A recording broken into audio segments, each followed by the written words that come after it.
French wine and cheese producers have expressed shock at US tariffs announced by President Donald Trump.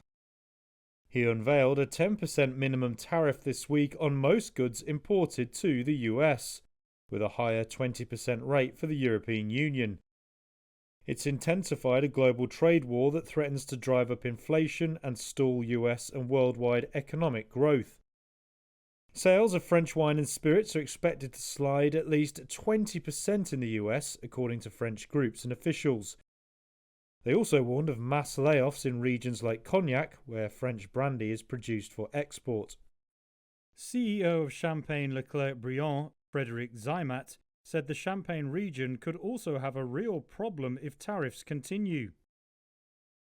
That would be the end of the US market, and the problem is the American market for the whole of the Champagne region is 25 to 30 million bottles a year. So is there a backup solution for selling 25 to 30 million bottles elsewhere in the world which weren't going to the United States? I don't think so.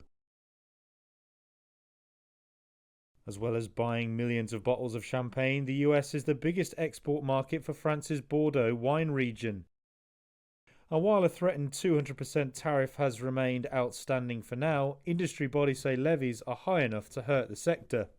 Also, the US market for French dairy products, including cheese, has doubled in the last 15 years. That's according to Francois-Xavier Huard, head of the French dairy lobby group FNIL. Even though we have been expecting a decision of this kind, and we have already been through this in 2019 with the first Trump administration, because we already had a 25% tariff on top of the 10% in place, and it already struck a blow in our sector. The extent of the countries and products impacted are really a shock to the food sector, and dairy in particular, and French dairy producers.